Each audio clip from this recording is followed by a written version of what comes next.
Kun Nakapon here. All right, so we're back. What I want to do is I want to give you one bonus video, help you get started again with some striking, okay? So what we're going to do is show you how to throw the jab cross. It's very simple, 1, 2, okay? Very simple there. But what people don't realize is really you need to learn how to make a fist correctly, because if you don't know how to make a fist correctly, you're going to end up hurting your hand, breaking small bones in your knuckles here, okay? So what we want to do is show you how to make a fist. What we're going to do is we're going to take our fingers, we're going to curl them down, all right? We're going to grab this little calluses or pads you might have over here, okay? Keep that a little tight. Now your thumb, very important, you don't want to put your thumb on top, you don't want to put your thumb inside, because whatever you hit, it's going to break the thumb. These are very small, delicate bones. We have to be very careful with them. So what we're going to do here is going to put our thumb right on top. So like you're holding a roll of quarters, right? So that's how you make a fist. All right, now when you punch, you also want to make sure that your hand, your knuckles are in line with your wrist over here. All right, so you don't want to have your hand up like this or down like this, because when you hit, boom, it's going to hurt your wrist. All right, so very important to keep your knuckles, your first two knuckles, in line with your wrist. And that's really what we want to strike with, these first two knuckles right here, instead of these smaller knuckles. So that's how you make a fist, and that's how you want to have that hand impact whatever it's impacting.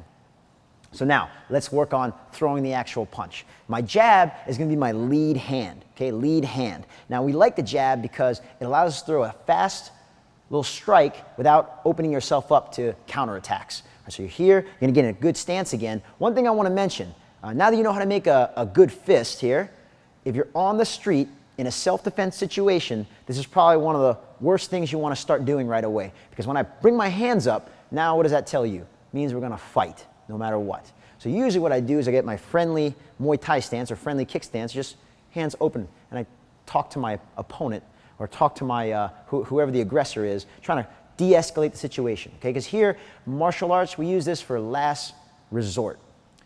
As martial artists, we train combat to learn about ourselves and to improve ourselves. Now, fighting is a part of that. And so when you understand you have this great skill, great power, you want to be very respectful and understand that it is a responsibility, okay? So we want to start here, and if worst comes to worst, hands are going to come in now, we're going to strike, all right? So jab goes, 1, 1.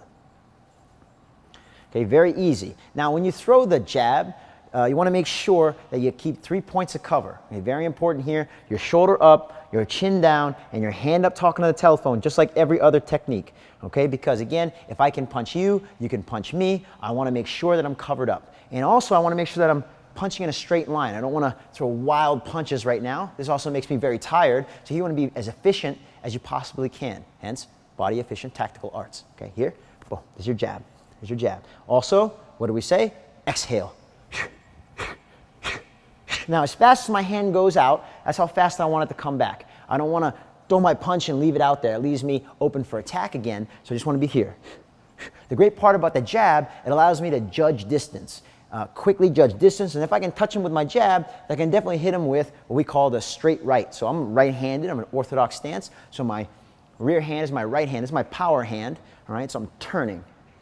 Okay, that's the only difference right here. You want to make sure you turn your body, and that's what creates the power. It has a further distance to travel, so you want to turn your body a little bit and have your knee, this is also very important, have your rear knee face your lead knee. Okay, that makes sure that you're turning as much as you can, getting the maximum amount of reach and the maximum amount of power. Again, just like when we throw the jab, you also want to keep 3 points of cover in your straight right. Okay, shoulder up, also we call it the cross. Chin down and hand up, talking on the telephone at all times. Okay, so now this is the straight right, or also known as the cross, okay? Now that you have the jab and you got the cross, we're gonna put them together. Jab-cross combination. Notice I'm covered up every single time. Very hard to hit me, okay? So that way I can throw my shots while being very confident that I'm gonna be covered up, all right? So again, knuckles, you want to make sure they're in line with the wrist, okay? And striking full range of motion. You can double up the jab you want, okay? Or you can maybe throw 1, 2, 1, 2, okay? And that's how you do it. Basically, jab, basic cross, put them together, and now you got yourself a new combination.